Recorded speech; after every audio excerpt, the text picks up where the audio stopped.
وَلَقَدْ يَسَّرْنَا الْقُرْآنَ لِلذِّكْرِ فَهَلْ مِن مُّدَّكِرٍ۔ وَمِن قَبْلِهِ کتاب موسیٰ امام و رحمہ، اور اس سے پہلے موسیٰ علیہ السلام کی کتاب تھی امام و رحمہ، وہ پیشوا کتاب تھی اور وہ رحمت کتاب تھی۔ سبحان اللہ۔ اب دیکھیں وہ جو علی مثلہ کی بات سمجھ آ گئی نا، علی مثلہ سے مراد وہی کتاب ہے جس کا ذکر یہاں ہو رہا ہے، اور وہ کون سی کتاب ہے؟ وہ تورات۔ وَمِن قَبْلِهِ، اور اس سے قبل کتاب موسیٰ علیہ السلام کی کتاب تھی امام و رحمہ، پیشوا اور رحمت، اور یہ کتاب مصدق اللسان عربیا، یہ تصدیق کرنے والی ہے اور عربی زبان میں ہے، لِيُنذِرَ الَّذِينَ ظَلَمُوا، تاکہ ان لوگوں کو ڈرائے جنہوں نے ظلم کیا، وَبُشْرَى لِلْمُحْسِنِينَ، اور ان لوگوں کو خوشخبری دے جو احسان کرنے والے ہیں، اور یہ خوشخبری ہے ان لوگوں کے لیے جو احسان کرنے والے ہیں، محسنین۔ گویا جو قرآن ہے یہ تصدیق کرنے والا ہے تورات کی۔ تورات عبرانی زبان میں تھی، اور قرآن عربی زبان میں ہے۔ اب یہ ذرا فرق سمجھیے، تورات عبرانی اور قرآن عربی زبان میں، اور عربی زبان بھی نبی پاک صلی اللہ علیہ وآلہ وسلم پڑھ لکھ نہیں سکتے تھے، آپ تو امی تھے، آپ تو عربی زبان بھی پڑھ لکھ نہیں سکتے تھے، عبرانی زبان تو آپ کو آتی ہی نہیں تھی، پھر بھی وہ کتاب جو عبرانی میں تھی اور وہ کتاب جو عربی میں ہے، عربی والی کتاب جو ہے تصدیق کرتی ہے عبرانی والی زبان کے سارے مضامین کی۔ تو اس کا مطلب یہ ہوا کہ موسیٰ علیہ السلام کی تعلیمات اور نبی اکرم صلی اللہ علیہ وآلہ وسلم کی تعلیمات میں بنیادی طور پر کوئی فرق نہیں، یہ دونوں کی مشابہت ہے، دونوں ایک دوسرے کے اندر ان کی مماثلت ہے، اور اس کے باوجود مماثلت ہے کہ وہ عبرانی زبان میں ہے، یہ عربی زبان میں ہے، اور نبی پاک صلی اللہ علیہ وسلم عربی بھی نہیں جانتے۔ اب دیکھیں کہ نبی پاک صلی اللہ علیہ وسلم پر جب وہ اعتراض کرتے تھے کہ ان کو کوئی آدمی سکھاتا ہے، تو اس کی زبان جو ہے وہ عربی تھی ہی نہیں، تو نبی پاک صلی اللہ علیہ وآلہ وسلم کو یہی بات آپ کی دفاع میں اللہ کریم نے فرمائی کہ جس شخص کے بارے میں یہ کہتے ہیں کہ وہ آپ کو سکھاتا ہے، اس کی تو زبان ہی عجمی زبان ہے، وَهَذَا لِسَانٌ عَرَبِيٌّ مُبِينٌ، اور یہ جو ہے یہ واضح عربی زبان ہے، اور اس کا اس کے ساتھ کیا تعلق؟ جس کو عربی نہیں آتی وہ کیسے قرآن سکھائے گا کہ نبی پاک صلی اللہ علیہ وسلم کو؟ لہٰذا اب یہ دیکھیں وہ عبرانی اور پہلے ہو چکی، یہ عربی اور یہ اب آنے والی اس کی تصدیق کرتی ہے۔ ان ساری باتوں سے معلوم ہوتا ہے کہ وہ جو تورات تھی وہ بھی اللہ کی طرف سے نازل کردہ تھی، اور یہ قرآن جو ہے یہ بھی اللہ کی طرف سے نازل کردہ۔ جیسے فرمایا اِنَّا أَنزَلْنَا التَّوْرَاةَ فِيهَا هُدًى وَنُورٌ، ہم نے ہی تورات نازل کی تھی۔ اللہ تعالیٰ سورہ مائدہ کے اندر فرماتا ہے فِيهَا هُدًى وَنُورٌ، اس میں بھی ہدایت اور نور تھا۔ اب ظاہر ہے اس کے بعد پھر اللہ تعالیٰ فرماتا ہے وَآتَيْنَاهُ الْإِنْجِيلَ، ہم نے ان کو انجیل دی، فِيهِ هُدًى وَنُورٌ، اس کے اندر بھی ہدایت اور نور۔ اور پھر اس کے بعد اللہ تعالیٰ فرماتا ہے سورہ مائدہ کے اندر پھر ہم نے قرآن نازل کیا، مصدقا لما، پھر قرآن نازل کیا، اور قرآن یہ ہے مہیمنا علیہ، یہ ان سب کے اوپر مانیٹرنگ کرتا ہے، ان کی سب کی نگرانی کرتا ہے۔ اب قرآن بتائے گا کہ کون سی چیز تورات کی صحیح ہے اور کون سی چیز انجیل کی صحیح ہے، ان کی مانیٹرنگ کرنا بھی قرآن کا کام ہے۔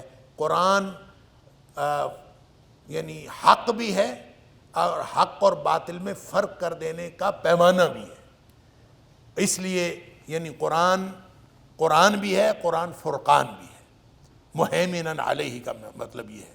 تو اس لیے فرمایا وَهَذَا کتاب مصدق لسانا عربیا، یہ کتاب جو ہے تصدیق کرنے والی ہے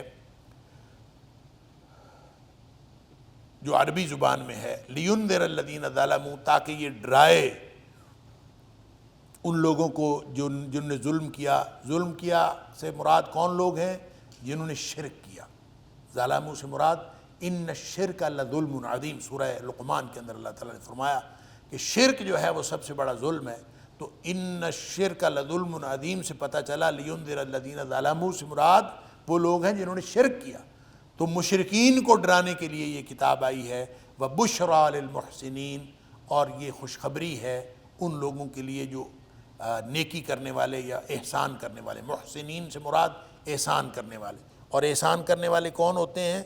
احسان کرنے والے وہ ہوتے ہیں جو اپنے اعمال کو بہتر سے بہتر کرتے جاتے ہیں، اور ان کا ہر آنے والا کل پچھلے کل سے بہتر ہوتا ہے۔ ان الذین قالوا ربنا اللہ، بے شک وہ لوگ جنہوں نے کہا ہمارا رب اللہ ہے، ثم استقاموا، پھر اس کے اوپر ڈٹ گئے، فلا خوف علیہم، پس نہیں ہے ان کے اوپر کوئی خوف، ولا هم یحزنون، اور نہ ہی وہ غم کھائیں گے، اولئک اصحاب الجنت خالدین فیہا، وہی لوگ ہیں جو جنت والے ہیں، خالدین فیہا، اس میں ہمیشہ رہیں گے، جزاء بما کانوا یعملون، یہ بدلہ ہے اس چیز کا جو وہ تھے عمل کرتے۔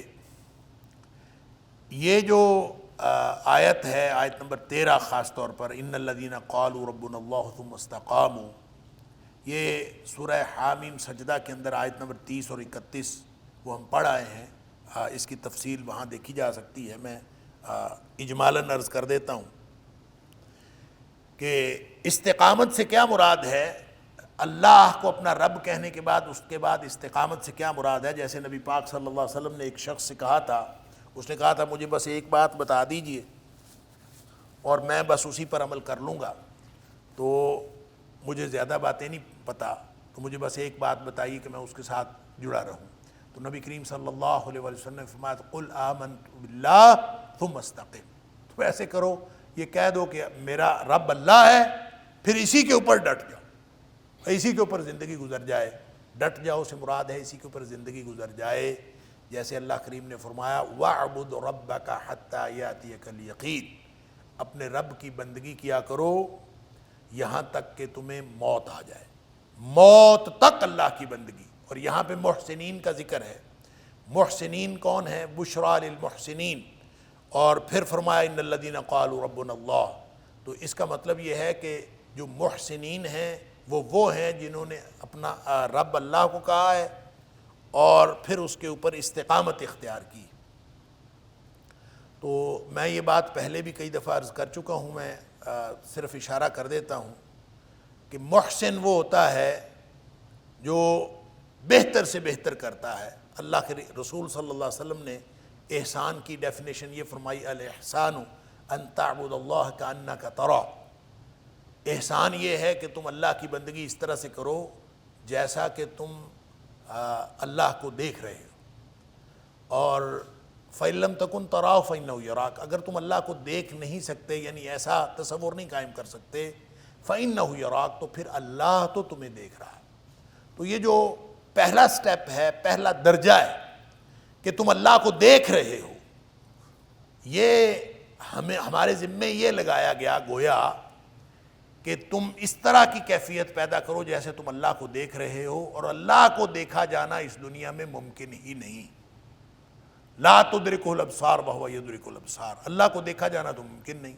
تو کیفیت بہتر سے بہتر بناؤ، کیفیت بناؤ کہ تم اللہ کو دیکھ رہے ہو، نہیں بنتی اور بناؤ، نہیں بنتی اور بناؤ، یہ کیفیت گویا اللہ کے قرب کی کیفیت ہے۔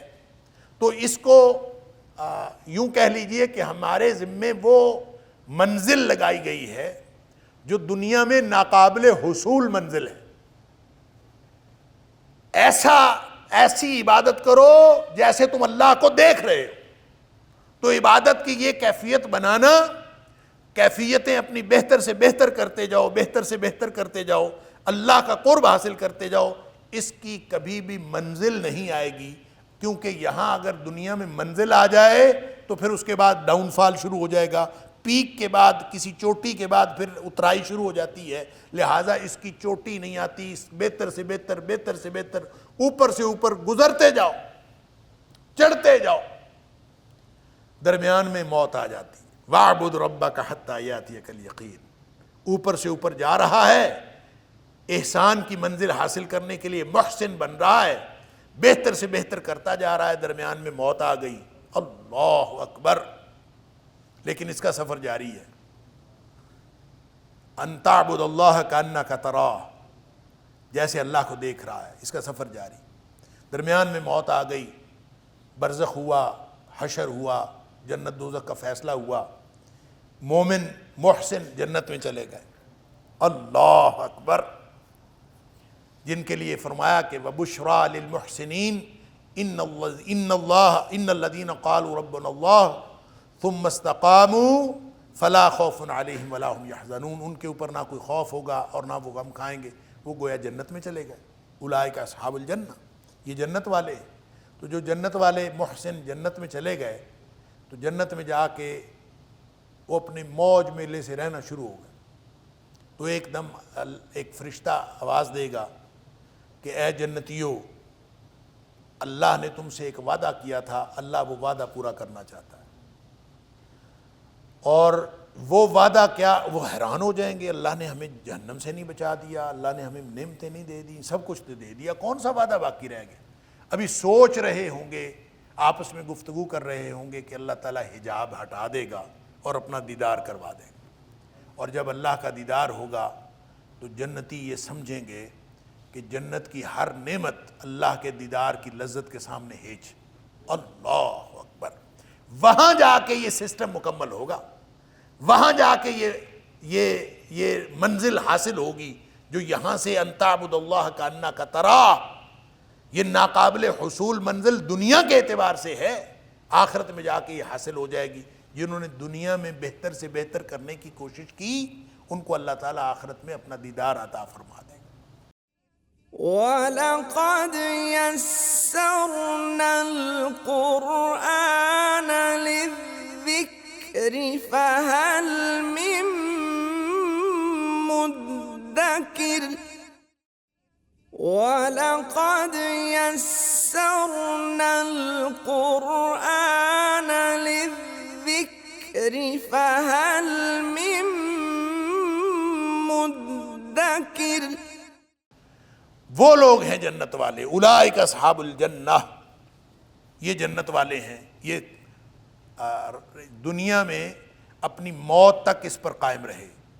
قالوا ربنا اللہ، اللہ کو اپنا رب کہا، ثم استقاموا، اور اس پر استقامت اختیار کی، پھر ڈٹے رہے۔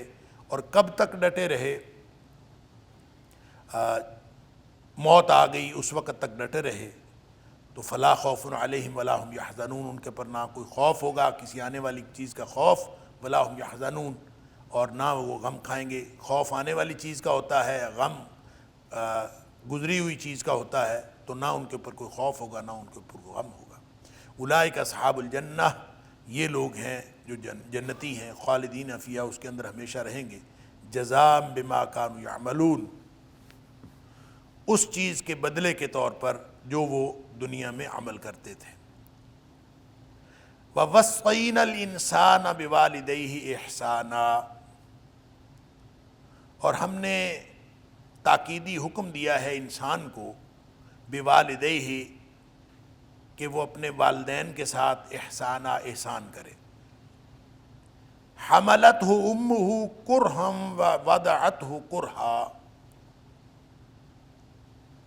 اٹھا کے پھرتی رہی اس کی ماں، یا اٹھایا اس کی ماں نے اس کو، کرہن، ناگواری اور تکلیف کے ساتھ، اللہ اکبر، تکلیف اور مشقت سے، وَوَضَعَتْهُ كُرْهًا، اور اس کو جنا تکلیف اور مشقت سے، وَحَمْلُهُ وَفِصَالُهُ 30 شَهْرًا، اور اس کا حمل اور اس کا دودھ چھڑانا اس کے 30 مہینے ہیں، حتیٰ اذا بلغ اشدہ، یہاں تک کہ جب وہ اپنی پوری قوت کو پہنچ گیا، وبلغ 40 سنۃ، اور 40 سال کو پہنچ گیا، قال رب اوزعنی، تو اس نے یہ کہا رب اوزعنی، اے میرے رب میری مدد فرما،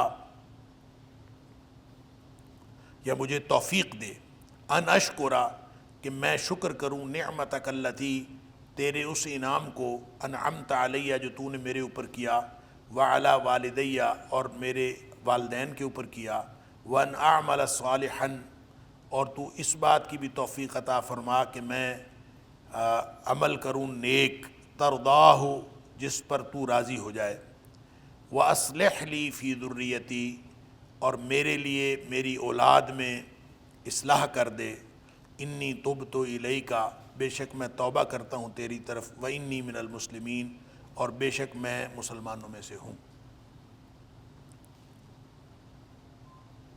یہ جو آیت ہے اس میں والدین سے حسن سلوک کا حکم ہے، وَوَصَّيْنَا الْإِنسَانَ بِوَالِدَيْهِ احسانا کہ ہم نے انسان کو یہ تاکیدی حکم دیا ہے کہ وہ اپنے والدین کے ساتھ احسان کرے، لیکن اس کے بعد جو ذکر کیا ہے قربانیوں کا تو وہ ماں کی قربانیوں کا ذکر کیا ہے۔ 3 قربانیاں ہیں جو ماں کی یہاں پہ ذکر ہوئی ہیں، اللہ اکبر۔ پہلی قربانی حملتہ امہ کرہا ووضعتہ کرہا، پہلی قربانی یہ ہے کہ اس کی ماں نے اس کو اٹھایا، یعنی اٹھا کے پھرتی رہی، کرہا تکلیف اور مشقت کے ساتھ۔ یہ کارہا یکرہ سے، کرہا سے مراد تکلیف بھی ہوتی ہے، مشقت بھی ہوتی ہے، ناپسندیدگی اور ناگواری بھی ہوتی ہے۔ ووضعتہ کرہا اور دوسری قربانی اس نے جب جنا تو انتہائی تکلیف اور مشقت کے ساتھ جنا۔ ماں جو 9 مہینے یا جتنا بھی حمل کی مدت ہو اس کو اٹھا کے پھرتی رہتی ہے، اور یہ انتہائی تکلیف اور مشقت والی بات، اللہ اکبر۔ وہ اپنے بچے کو تکلیف نہیں ہونے دیتی اور خود وہ اتنے مہینے اٹھا کے پھرتی رہتی ہے۔ آپ اندازہ کیجئے کہ والدین میں سے اگر کسی کو تکلیف ہو، اور خاص طور پہ والدہ کو تکلیف ہو، اور تکلیف کے سبب کسی اولاد کو، کسی بیٹے کو، والدہ کو اٹھانا پڑ جائے تو 2-4 منٹ میں ہی آدمی جو ہے وہ اس کی بس ہو جاتی ہے اور سمجھتا ہے کہ اس سے زیادہ میں نہیں اٹھا سکتا، اور اس کو یہ یاد نہیں رہتا کہ میری ماں نے جو ہے وہ مجھے 9 مہینے تک یا کئی مہینے تک جو ہے وہ اٹھائے رکھا، اور ساری مشقت اور تکلیف اس نے برداشت کی۔ اللہ تعالیٰ نے یہ جو خاص طور پہ بیان فرمایا کہ حملتہ امہ کرہا، کہ اس کی ماں اس کو مشقت کے ساتھ اٹھائے پھرتی رہی، ووضعتہ کرہا، پھر ایک اور مشقت کا مرحلہ اور تکلیف دہ مرحلہ جو ہے اس کا جننا ہے، کہ آپ اندازہ کیجئے ڈیلیوری میں کتنی ہی مائیں ہیں جو اپنی جان دے دیتی ہیں، اور دنیا یہ جو میڈیکل سائنس والے کہتے ہیں کہ جب ماں اپنے بچے کو جنتی ہے اس وقت جو اس کو پینز ہوتی ہیں، لیبر پینز جن کو کہا جاتا ہے، وہ دنیا کی سب سے شدید ترین پین ہے، اللہ اکبر۔ یعنی دنیا میں جتنی جو سب سے زیادہ تکلیف ہو سکتی ہے اس سے کہیں زیادہ تکلیف ماں برداشت کرتی ہے جس وقت وہ بچہ جنتی ہے۔ اور تیسری قربانی وحملہ وفصالہ 30 شہرا، تیسری قربانی اس کا دودھ پلانا، اس کی پرورش کرنا، اور فرمایا کہ اس کا حمل اور اس کا فصال، اس کا دودھ چھڑانا 30 شہرا، اس کے 30 مہینے ہیں، 30 شہرا 30 مہینے۔ اب دیکھیں یہاں سے مدت رضاعت یعنی دودھ پلانے کی جو مدت ہے وہ بھی واضح ہوتی ہے، اور حمل کی مدت بھی کم از کم مدت جو ہے وہ بھی یہاں سے واضح ہوتی ہے۔ جہاں تک رضاعت کی مدت ہے اس کے بارے میں قرآن نے سورہ بقرہ کی آیت نمبر 233 کے اندر فرما دیا کہ والوالدات یرضعن اولادہن حولین کاملین، کہ مائیں جو ہیں وہ اپنے بچے کو دودھ پلائیں 2 سال، پورے 2 سال، حولین کاملین یعنی پورے 2 سال دودھ پلائیں۔ اور پھر سورہ لقمان کی آیت نمبر 14 کے اندر اللہ تعالیٰ نے پھر ذکر کیا وحملتہ امہ وہنا علی وہن، اللہ، کہ اس کی ماں اس کو اٹھائے پھرتی رہی کمزوری کے اوپر کمزوری، یعنی دن بدن وہ بیچاری کمزور ہوتی جاتی ہے لیکن وہ اٹھا کے پھرتی رہتی ہے۔ وہاں فرمایا وفصالہ فی عامین، کہ اس کا جو دودھ چھڑانا ہے وہ 2 سالوں میں ہوتا ہے۔ یہاں فرمایا کہ حمل اور دودھ چھڑانا دونوں ملا کے 30 مہینے ہوتے ہیں۔ اس سے پتہ چلا کہ جو حمل کی کم از کم مدت ہے وہ 6 مہینے بھی ہو سکتی ہے، کیونکہ دودھ پلانے کی جو سب سے زیادہ مدت ہے وہ 24 مہینے ہے، حولین کاملین، وہ 12 اور 12 24 ہو گئے۔ اب اس کا مطلب ہے حملہ و فصالہ 30 شہرا، اگر اس کا دودھ چھڑانا اور اس کا حمل یہ کل ملا کے اگر 30 مہینے ہیں تو اس کا مطلب ہے کہ 2 سال وہ ہو گئے اور 6 مہینے جو ہیں وہ تو حمل کی کم از کم مدت 6 مہینے بھی ہو سکتی۔ اللہ اکبر۔ علامہ ابن کثیر علیہ رحمہ نے ایک واقعہ نقل کیا ہے اس آیت کی تفسیر میں، اور علامہ طبری نے بھی نقل کیا ہے کہ وہ یہ کہ ایک شخص تھا باجہ بن زید الجہنی، قبیلہ جوہنیہ کا ایک آدمی تھا۔ وہ اس نے کہا کہ ہمارے قبیلے کا ایک آدمی تھا، تو اس کی شادی ہوئی، شادی ہونے کے بعد 6 مہینے بعد اس کے بچہ ہو گیا۔ جب 6 مہینے بعد بچہ ہو گیا تو حضرت عثمان غنی رضی اللہ تعالیٰ عنہ کے پاس لے کے گیا کیس، اور اس نے کہا کہ یہ اس کو 6 مہینے کے بعد بچہ ہو گیا ہے، تو اس کا مطلب یہ ہے کہ یہ خاتون جو ہے یہ اس کا کردار اچھا نہیں، لہذا حضرت عثمان رضی اللہ تعالیٰ عنہ نے اس کے بارے میں فیصلہ یہ کیا کہ اس کو رجم کر دیا جائے۔ اور جب رجم کا حکم ہو گیا تو اس کے بعد حضرت علی رضی اللہ تعالیٰ عنہ نے اس آیت سے استدلال کیا، یہ آیت پڑھ کے حضرت عثمان غنی رضی اللہ تعالیٰ عنہ کو سنائی اور فرمایا کہ وَحَمْلُهُ وَفِصَالُهُ 30 شَهْرًا، کہ جب اللہ کریم نے فرمایا ہے کہ حمل اور دودھ چھڑانے کی مدت کل مدت ملا کے 30 مہینے بنتی ہے، اور اللہ کریم نے خود یہ فرمایا ہے وَالْوَالِدَاتُ يُرْضِعْنَ أَوْلَادَهُنَّ حَوْلَيْنِ كَامِلَيْنِ، کہ مائیں اپنے بچوں کو 2 سال پورے دودھ پلائیں، تو 2 سال جو ہیں وہ بنتے ہیں 24 مہینے، اور اس کا مطلب یہ ہے کہ مدت حمل جو ہے وہ کم از کم 6 مہینے بنتی ہے۔ تو اس خاتون نے اگر 6 مہینے بعد بچہ جنا ہے تو اس کا مطلب ہے بچہ لیگل۔ تو حضرت عثمان غنی رضی اللہ تعالیٰ نے حضرت علی رضی اللہ تعالیٰ نے کی بات کو درست سمجھا اور فوراً جو ہے وہ رجم کا حکم جو ہے کینسل کیا، اور اس آدمی کو یہ بتا دیا کہ تیرا بچہ جو ہے وہ لیگل ہے، کیونکہ قرآن نے یہ کہا کہ حمل کی مدت جو ہے کم از کم 6 مہینے ہے۔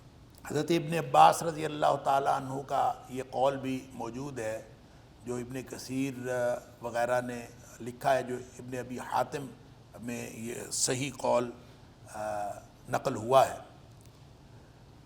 وہ کہتے ہیں کہ اگر 9 ماہ کا حمل ہونا، بچہ 9 ماہ کے بعد پیدا ہو، تو اس کو اگر 21 مہینے دودھ پلا دیا جائے تو وہ درست ہے، کیونکہ قرآن نے کہہ دیا ہے کہ کل ملا کے 30 مہینے بنتے ہیں۔ تو اگر ماں جس کا بچہ 9 مہینے بعد پیدا ہوا ہے وہ اگر اس کو 21 مہینے دودھ پلا دے تو یہ کافی۔ اسی طرح اگر کوئی بچہ 7 مہینے بعد پیدا ہوا ہے تو اس کی ماں جو ہے اس کو 23 مہینے دودھ پلا دے تو یہ کافی۔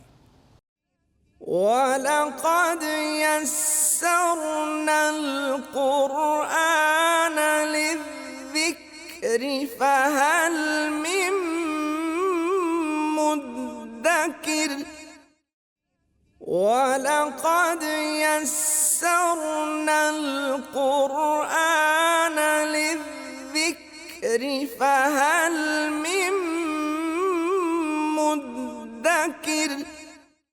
لیکن اگر کوئی 6 مہینے کا حمل کے ساتھ بچہ پیدا ہو گیا ہے تو اس کی ماں کو لازماً 2 سال دودھ پلانا چاہیے، کیونکہ پھر یہ جو ہیں وہ کل ملا کے 30 مہینے بنتے ہی تب ہے کہ اگر اس نے 2 سال دودھ پلایا تو وہ 2 سال دودھ پلائے گی۔ ابن عباس رضی اللہ تعالیٰ عنہ کا قول۔ آگے ایک دعا ہے حتیٰ اذا بلغ اشدہ، یہاں سے آگے جو ہیں وہ 2 کردار ہیں جن کا ذکر کیا گیا۔ ایک کردار وہ ہے جس نے اپنی بلوغت کی عمر کو پہنچ کر حتیٰ اذا بلغ اشدہ وبلغ 40 سنہ، یہ ایک کردار تو وہ ہے جس نے اپنے والدین کی اس جو ان کی قربانی ہے اس کو بھی پہچانا، اور اللہ تعالیٰ کے انعام کو بھی پہچانا، اللہ کے احسان کو بھی پہچانا۔ دیکھیں 3 قربانیوں کا ذکر اللہ کریم نے کیا ہے۔ احسان والدین دونوں کے ساتھ کرنا ہے، والدہ والد دونوں کے ساتھ احسان کرنا، لیکن قربانیاں 3 ذکر کی ہیں ماں کی، حمل، پھر وضع حمل، اور پھر اس کے بعد 2 سال پرورش اور دودھ پلانا۔ ان 3 قربانیوں کے بدلے ہی ہے شاید کہ اللہ کریم نے 3 حق ماں کے رکھے ہیں، اور چوتھا حق پھر جا کے باپ کا ہے۔ کہ نبی کریم صلی اللہ علیہ وسلم سے کسی نے پوچھا تھا من احق بحسن صحابتی، میرے حسن سلوک کا سب سے زیادہ حقدار کون ہے؟ تو نبی کریم صلی اللہ علیہ وسلم نے فرمایا تھا امک، تیری ماں۔ اس نے پوچھا تھا ثم من، اس کے بعد کون؟ نبی پاک صلی اللہ علیہ وسلم نے فرمایا امک، پھر تیری ماں۔ تیسری دفعہ پھر پوچھا تیری ماں ثم امک۔ چوتھی دفعہ اس نے پوچھا ثم من، تو نبی پاک صلی اللہ علیہ وسلم نے ثم ابوک۔ تو گویا اس کی 3 قربانیاں ایسی ہیں ماں کی جو جس کا کوئی مقابلہ ہی کوئی نہیں ہے۔ اس لیے حسن سلوک کے اعتبار سے بھی 3 گنا حق جو ہے وہ ماں کا ہے، اور چوتھا حق جو ہے وہ باپ کا ہے۔ اچھا، اس میں بعض لوگ جو ہے وہ، میں نے جب ہم نے سورہ بنی اسرائیل پڑھی تھی تب بھی میں نے عرض کیا تھا کہ بعض لوگ پھر اس میں کنفیوز کر جاتے ہیں، ماں کے ساتھ جو 3 گنا حسن سلوک کا حق ہے، یہ حسن سلوک کا حق ہے، یہ حق، یہ اطاعت کا حق نہیں ہے۔ اطاعت کا جو پہلا حق ہے وہ باپ کا ہے، حسن سلوک کا پہلا حق بھی ماں کا ہے، دوسرا حق بھی ماں کا ہے، تیسرا حق بھی ماں کا ہے، چوتھا باپ کا ہے۔ لیکن جبکہ اطاعت کا، اس کی وجہ یہ ہے کہ کلکم راع و کلکم مسئول عن رعیتہ، تم میں سے ہر شخص جو ہے وہ نگہبان ہے، اور اس کی راج دہانی کے بارے میں اس سے پوچھا جائے گا، اس کی رعیت کے بارے میں اس سے پوچھا جائے گا۔ اور نبی کریم صلی اللہ علیہ وسلم نے اس کی تفصیل بیان فرمائی تو فرمایا کہ المرء راع فی بیتہ والرجل، یا فرمایا المرء، یا پھر فرمایا والرجل راع فی بیتہ، جو مرد ہے نا وہ اپنے گھر کا مالک ہے، گھر کا جو نگہبان ہے وہ مرد ہے، وہ عورت نہیں۔ لہذا جو نگہبان ہے اسی کی اطاعت ہے، وہی قوت نافذہ ہے اور اسی کی اطاعت ہے۔ تو اطاعت کا پہلا حق جو ہے وہ باپ کا ہے، حسن سلوک کے پہلے 3 حق ماں کے ہیں، اور چوتھا حق جا کے باپ کا ہے۔ حتی اذا بلغ اشدہ، یہاں تک کہ جب پہنچ گیا اپنی پوری قوت کو۔ یہ جو پوری قوت ہے اس سے کیا مراد ہے؟ اس سے مراد وہ قوت ہے جب ماں یا باپ بننے کی صلاحیت پیدا ہو جاتی ہے۔ جس کے اندر ماں یا باپ بننے کی صلاحیت پیدا ہو جاتی ہے، وہ قوت کو جب کوئی پہنچ جائے تو اس کو کہتے ہیں بالغ اشدہ، وہ اپنی پوری قوت کو پہنچ گیا۔ تو چونکہ بالغ اس میں لفظ استعمال ہوتا ہے، بالغ اشدہ اپنی پوری قوت کو پہنچ گیا، اسی سے پھر لفظ بلوغت استعمال ہونا شروع ہو گیا کہ بلوغت کا مطلب ہے کہ وہ پہنچ گیا، کہ پہنچنے کی عمر۔ کہاں پہنچنے کی عمر؟ جب اس کے اندر یہ صلاحیت پیدا ہو جائے کہ وہ باپ یا ماں بن سکے، تو یہ بلوغت کی عمر ہے۔ اور بلوغت کی عمر ہی وہ ہے جب اس کے اوپر جو ہے وہ اللہ کی طرف سے حساب کتاب لکھا جانا شروع ہو جاتا ہے۔ اس سے پہلے جو ہے یہ جب بچہ بلوغت کی عمر کو نہیں پہنچتا تو اس سے پہلے جو ہے وہ حساب کتاب لکھا جانا شروع نہیں ہوتا۔ تو جب بلوغت کی عمر کو پہنچتا ہے تو پھر اس کے بعد حساب کتاب لکھا جانا شروع ہو جاتا ہے۔ تو حتی اذا بلغ اشدہ، جب وہ بلوغت کی عمر کو پہنچ گیا، اپنی پوری قوت کی عمر کو پہنچ گیا۔ وَبَلَغَ 40 سَنَةً، اب یہ ساتھ فرما دیے 40 سال کی عمر کو پہنچ گیا۔ بلوغت تو ہو جاتی ہے 15-16 سال کی عمر میں، 17 سال کی عمر میں، تو یہ 40 سال کیا ہے؟ 40 سال جو ہے یہ پوری قوت کی، جو پوری قوت کی عمر ہے، ان پوری قوتوں کی آخری حد ہے جس کو 40 سال کہا جاتا ہے۔ یعنی پختگی کی عمر کو پہنچ گیا، عقل و فکر کی پختگی، عقل و جسم کی پختگی اس کو پہنچ گیا۔ وَبَلَغَ 40 سَنَةً، اور وہ 40 سال کی عمر کو پہنچ گیا، تو اس کا مطلب یہ ہے کہ عقل و فکر کی پختگی کی انتہا کو پہنچ گیا۔ 40 سال جو ہے وہ انتہا ہے، اس کے بعد ڈاؤن فال شروع ہو جاتا ہے، انسان کی صلاحیتیں ختم ہونا شروع ہو جاتی ہیں، 40 سال تک بڑھتی رہتی ہیں اور 40 سال کے بعد جا کے کم ہونا شروع ہو جاتی ہیں۔ تو 40 سال کی اس کی عمر ہو گئی۔ قال رب اوزعنی، پھر اس نے یہ دعا کرنی شروع کر دی۔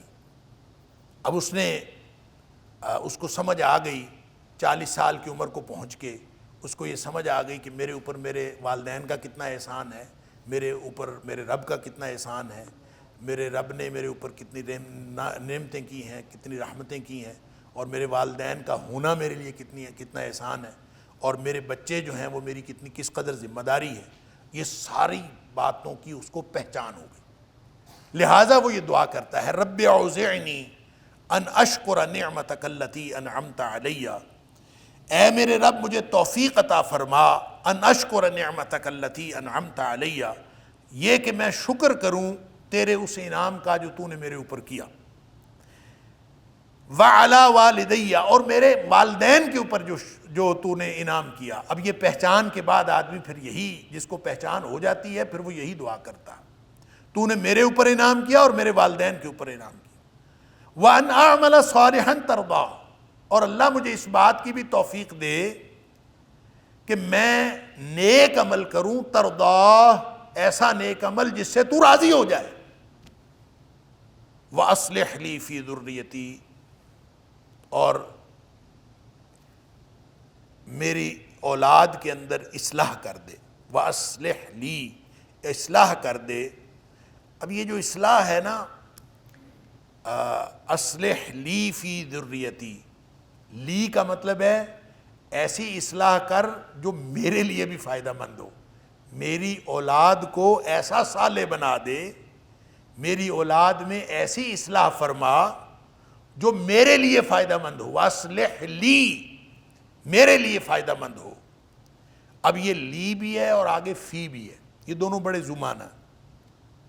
ایک تو یہ لی کا معنی تو ہے میرے لیے فائدہ مند ہوا، اصلح لی، اور اللہ میرے لیے اصلاح کر دے، فی ذریتی، میری ذریت کے اندر، حالانکہ اصلحنا لہو زوجہ، کہ ہم نے اس کی زوجہ کے اندر اصلاح کر دی، اصلحنا لہو زوجتن، ہم نے اس کی زوجہ کے اندر، اس کی بیوی کے اندر اس کے لیے اصلاح کر دی۔ کیا مطلب؟ اس کے اندر اس لیے اصلاح کر دی جو اس کے لیے فائدہ مند ہو، لیکن فی زوجہ نہیں ہے، فی ذریتی ہے یہاں پہ۔ معنی کیا ہے؟ فی ذریتی کا معنی ہے کہ اللہ میری اولاد میں یہ اصلاح جاری رہے، اصلح لی، میرے لیے اصلاح کر دے، فی ذریتی، اور یہ اصلاح ایسی ہو جو میرے لیے بھی فائدہ مند ہو اور آئندہ بھی یہ جاری رہے میری نسلوں کے اندر۔ اللہ اکبر۔ جیسے ابراہیم علیہ السلام وَجَعَلَهَا كَلِمَةً بَاقِيَةً فِي عَقِبِهِ، ابراہیم کے بارے میں فرمایا کہ ہم نے اس بات کو باقی رہنے والی بات بنا دیا، فی عَقِبِهِ، اس کے پچھلی نسلوں تک۔